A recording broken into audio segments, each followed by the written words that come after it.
ఆజాదీ కా అమృత్ మహోత్సవ్. నేతాజీ సుభాష్ చంద్రబోస్ 1943 అక్టోబర్ 21న నేతాజీ సుభాష్ చంద్రబోస్ భారత తొలి స్వాతంత్ర్య ప్రభుత్వంను సింగపూర్లో ఏర్పాటు చేసిన రోజు సందర్భంగా భారత తొలి ప్రధానిగా జవహర్ లాల్ నెహ్రూ ప్రమాణం చేయటానికి 4 ఏళ్ల ముందే నేతాజీ సుభాష్ చంద్రబోస్ ఆ పని చేశారు. 1943లో సరిగ్గా ఇదే రోజు అక్టోబరు 21 నేతాజీ సారథ్యంలో సింగపూర్ వేదికగా భారత తాత్కాలిక ప్రభుత్వం కొలువుదీరింది. వారి చేతిలో ఉన్న భారత భూభాగం అండమాన్ నికోబార్ దీవి మాత్రమే. ఆజాద్ హింద్ ఫౌజ్, నాకు రక్తాన్ని ఇవ్వండి మీకు స్వాతంత్ర్యం ఇస్తానని దేశభక్తులు గుండెల్లో దేశభక్తిని నింపిన సుభాష్ బ్రిటిష్ ప్రభుత్వానికి చెమటలు పట్టించిన భరతమాత వీరపుత్రుడు. ఆజాద్ హింద్ ఫౌజ్ దళపతి Netaji Subhash. Azad Hind Fauj, Indian National Army (ఐఎన్ఏ) సుభాష్ చంద్రబోస్ నాయకత్వంలో ఈ సైన్యం నేరుగా స్వాతంత్ర్యాన్ని సాధించకున్నా ఆ దిశగా తనదైన ముద్ర వేసింది. తొలి ప్రపంచ యుద్ధ సమయంలో గదర్ ఉద్యమంలో పాల్గొని జపాన్ వెళ్లిన రాస్ బిహారీ బోస్ ఆజాద్ హింద్ ఫౌజ్, ఆసాద్ హింద్ ఫౌజ్, ఐఎన్ఏను 1942 సెప్టెంబరు 1న స్థాపించారు. భారత్కు స్వాతంత్ర్యం సంపాదించటం దీని లక్ష్యం. మలయ, ప్రస్తుత మలేసియా, బర్మాల్లో జరిగిన యుద్ధాల్లో బ్రిటన్ తరఫున పాల్గొంటూ జపాన్ చేతికి చిక్కిన భారతీయ సైనికులు సుమారు 50,000 మందితో రాస్ బిహారీ సారథ్యంలో ఐఎన్ఏ ఏర్పాటైంది. రాస్ బిహారీ బోస్ ఐఎన్ఏ బాధ్యతలను పూర్తిగా సుభాష్ చంద్రబోస్కు అప్పగించారు. 1943లో సుభాష్ సారథ్యంలో దీన్ని పూర్తిగా పునరుద్ధరించారు. జాతీయోద్యమ నాయకులు గాంధీ, నెహ్రూ, మౌలానా ఆజాద్, సుభాష్ల పేరిట దళాలు ఏర్పాటు చేశారు. మహిళాదళానికి ఝాన్సీ లక్ష్మీబాయి పేరు పెట్టారు. జపాన్ సైన్యంతో కలసి వీరంతా బ్రిటిష్ సైన్యాలకు వ్యతిరేకంగా బర్మా, ఇంఫాల్, కోహిమా ప్రాంతాల్లో యుద్ధం చేశారు. ఐఎన్ఏకు జర్మనీ, ఇటలీ, జపాన్ల గుర్తింపు, మద్దతు లభించింది. 1941 నుండి 1945లలో 4 సంవత్సరాల 7 నెలలు ఆజాద్ హింద్ ఫౌజ్ జైహింద్ సమర నినాదంతో రెండవ ప్రపంచ సంగ్రామంలో బ్రిటన్ పరాజయానికి పురోగమించింది. సుభాష్ చంద్రబోస్, రవి అస్తమించని బ్రిటిష్ సామ్రాజ్య పరాజయం కోసం స్వతంత్ర భారత సేనావాహిని సర్వసైన్యాధ్యక్షునిగా అంతర్జాతీయ రణరంగంలో బ్రిటిష్ నిరంకుశత్వాన్ని స్వరాజ్య సాధనాలక్ష్యంతో ప్రతిఘటించారు. తొలి స్వాతంత్ర్య ప్రభుత్వంను సింగపూర్లో ఏర్పాటు. సింగపూర్ను జపాన్ గెలుచుకోవటంతో బోస్ కార్యకలాపాలకు ఆ దేశం వేదికైంది. జపాన్ ప్రభుత్వ మద్దతుతో 1943 అక్టోబరు 21న నేతాజీ సింగపూర్ కాథీ థియేటర్లో ఆర్జీ హుకూమత్ ఏ ఆజాద్ హింద్, స్వతంత్ర భారత తాత్కాలిక ప్రభుత్వం ను ఏర్పాటు చేశారు. బోస్ ప్రధానిగా ప్రమాణ స్వీకారం చేయగా, లెఫ్టినెంట్ కర్నల్ ఏసీ చటర్జీ ఆర్థిక మంత్రిగా, లక్ష్మీ స్వామినాథన్ మహిళా వ్యవహారాల మంత్రిగా ప్రమాణం చేశారు. గాంధీజీ చర్ఖా గల త్రివర్ణ పతాకాన్ని తమ పతాకంగా ప్రకటించారు. సబ్ సుఖ్ చయన్, జనగణమనకు ఉర్దూ అనువాదం, జాతీయ గీతంగా జైహింద్ ను నినాదంగా నిర్ణయించారు. తొలితరం విప్లవవాది రాస్ బిహారీ బోస్ ప్రభుత్వానికి సలహాదారుగా నియమితులయ్యారు. భారత్ ను బ్రిటన్ నుంచి విముక్తం చేయటానికి విదేశీగడ్డపై ఏర్పడ్డ తాత్కాలిక ప్రభుత్వమిది. అండమాన్ నికోబార్ దీవులపై తప్పిస్తే భారత్ లోని ఏ ప్రాంతంపైనా దీనికి అధికారం లేదు. స్వాతంత్ర్య ప్రకటన. బోస్ ఆజాద్ హింద్ స్వాతంత్ర్య ప్రకటనను విడుదల చేశారు. డిసెంబర్ 29న దేశాధినేతగా జాతీయ జెండాను ఎగురవేశారు. ఈ తాత్కాలిక ప్రభుత్వం బోస్ ని జపనీయులతో చర్చించడానికి అనుమతించడమే కాకుండా తూర్పు ఆసియాలోని భారతీయులను ఐఎన్ఏలో చేరడానికి ఇంకా మద్దతు ఇవ్వడానికి సమీకరించడాన్ని సులభతరం చేసింది. ప్రకటన వెలువడిన వెంటనే తాత్కాలిక ప్రభుత్వం వివిధ దేశాల నుండి గుర్తింపు పొందింది. దీనికి జపాన్, ఇటలీ, జర్మనీ, చైనాతో సహా 9 దేశాలు మద్దతు ఇచ్చాయి. జపాన్ స్వాధీనం చేసుకున్న అండమాన్, నికోబార్ దీవులను పరిపాలించడంతో పాటు ఇంఫాల్ ప్రాంతాన్ని కలిగి ఉంది. ఆజాద్ హింద్ ప్రభుత్వం యొక్క ప్రధాన కార్యాలయం మొదట సింగపూర్ నుండి తరువాత రంగూన్కు మారింది. ఈ ప్రభుత్వ శాఖలు వివిధ ఆగ్నేయాసియా దేశాలలో ఏర్పాటు చేయబడ్డాయి. నేతాజీ ప్రభుత్వాన్ని Japan, Philippines, Germany, Italy, Ireland గుర్తించాయి.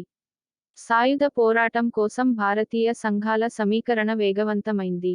మలయ, థాయిలాండ్ మరియు బర్మా నుండి చాలా మంది భారతీయ పౌరులు ఉత్సాహంగా స్పందించారు.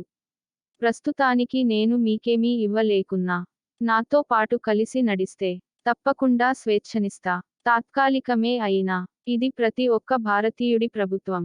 ప్రజలందరికీ సమానమైన హక్కులు, అవకాశాలతో పాటు మతపరమైన స్వేచ్ఛకు ఈ ప్రభుత్వం పూర్తి గ్యారంటీ ఇస్తుంది.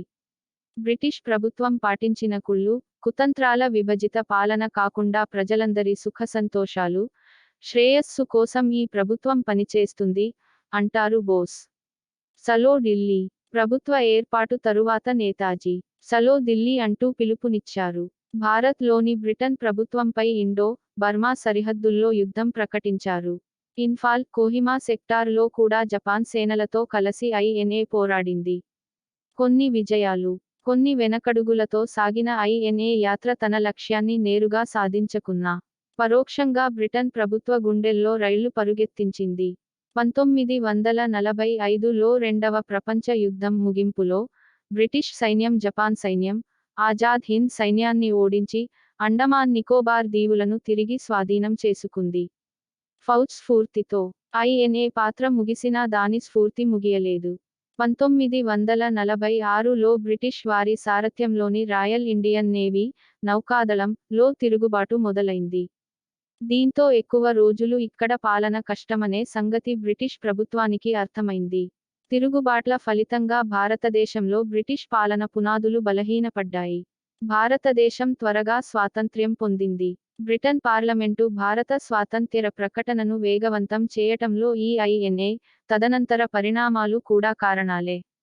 దేశ స్వాతంత్ర్యం కోసం ఐఎన్ఏ చేసిన ప్రయత్నాలను జాతీయ కాంగ్రెస్ కూడా కొనియాడింది. కానీ స్వాతంత్ర్యానంతరం చాలా మందికి లభించిన స్వాతంత్ర్య సమరయోధుల గుర్తింపును మాత్రం ఐఎన్ఏ వీరులకు ఇవ్వలేదు. నేతాజీగా ఖ్యాతి గడించిన సుభాష్ చంద్రబోస్ జనవరి 23, 1897న నేటి ఒరిస్సా రాష్ట్రంలోని కటక్లో జానకీనాథ్ బోస్, ప్రభావతీ దేవిల 14 మంది సంతానంలో 9వ వాడిగా జన్మించారు. చిన్ననాటి నుండే చాలా చురుకైన, తెలివైన బోస్ మెట్రిక్యులేషన్ పరీక్షలో కోల్కతా ప్రావిన్స్లో టాపర్గా నిలిచాడు. ఆయన ఫిలాసఫీ సబ్జెక్టుగా తన గ్రాడ్యుయేషన్ కోల్కతాలోని స్కాటిష్ చర్చస్ కళాశాలలో ప్రథమ శ్రేణి ఉత్తీర్ణతతో పూర్తి చేసి, తల్లిదండ్రుల కోరిక మేరకు 1919లో ఇంగ్లాండ్ వెళ్లి, 1920లో జరిగిన సివిల్ సర్వీసెస్ పరీక్షల్లో 4వ ర్యాంకు సాధించారు. ఆ సమయంలోనే భారతదేశంలో అత్యంత అమానుషమైన జలియన్ వాలా బాగ్ దురంతం చోటుచేసుకోవడంతో చలించిపోయిన బోస్ సివిల్ సర్వీసెస్ ట్రైనింగ్ మధ్యలోనే వదిలేసి 1921లో ఇండియాకి తిరిగి వచ్చేశాడు. సుభాష్ చంద్రబోస్ పై స్వామి వివేకానంద ప్రభావం చాలా ఎక్కువ. వారి ఉపన్యాసాలు బోస్ని దేశభక్తి ప్రేరేపితుణ్ణి చేశాయి.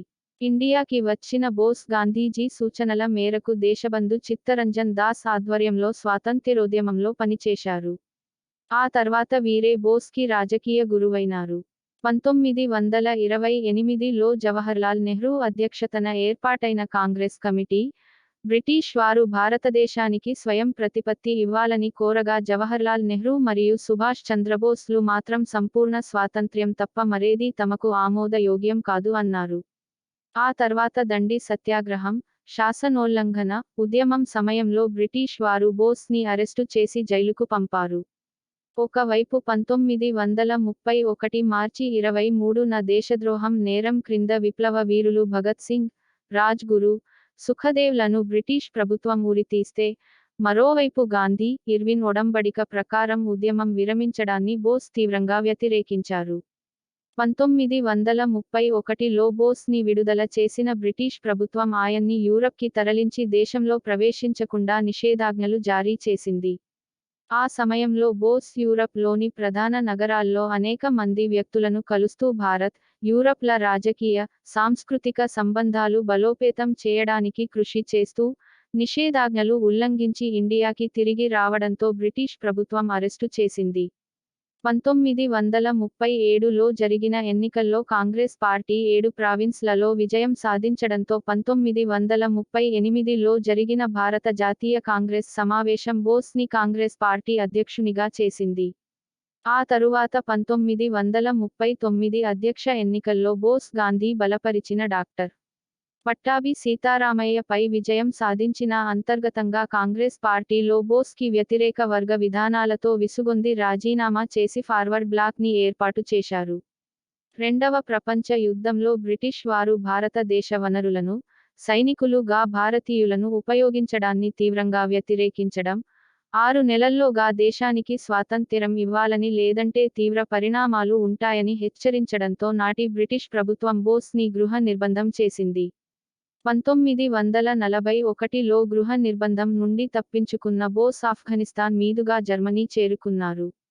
శత్రువు మిత్రుడు అన్న రీతిగా బ్రిటిష్ వారి కాలనీలు కైవసం చేసుకునే దిశగా బ్రిటిష్ వారికి బద్ధ శత్రువులుగా ఉన్న జర్మనీ, జపాన్లతో చేయి కలిపారు. 1942లో బోస్ బెర్లిన్ రేడియో బ్రాడ్కాస్టింగ్ ద్వారా భారతీయులను ఉద్దేశించి ఉద్విగ్న భరిత ప్రసంగాలు చేశారు. ద్వితీయ ప్రపంచ సంగ్రామంలో జపాన్, జర్మనీ, ఇటలీ పక్షాలు ఘోరపరాజయానికి పాల్పడటంతో ఆజాద్ హింద్ ఫౌజ్ కూడా లేకుండా పోయింది. చివరికి 1945 ఆగస్టు 18న తైవాన్లో విమాన ప్రమాదంలో సుభాష్ చంద్రబోస్ మరణించినట్లు ప్రకటించారు. అయితే సుభాష్ చంద్రబోస్ మరణం ఇప్పటికీ అంతుచిక్కని ప్రశ్నగానే మిగిలిపోయింది. నేతాజీ సుభాష్ చంద్రబోస్ జీవన చరమఘట్టం నేటికీ మిస్టరీగా మిగిలిపోయింది. ఆయనకు జయంతి తప్ప వర్ధంతి సందర్భం చరిత్రలో నిక్షిప్తమైంది. సుభాష్ చంద్రబోస్ మృతిలేని మహానేతగా భారత ప్రజహృదయాల్లో నిరంతర సజీవులు. ఆజాదీ కా అమృత్ మహోత్సవ్. నేతాజీ సుభాష్ చంద్రబోస్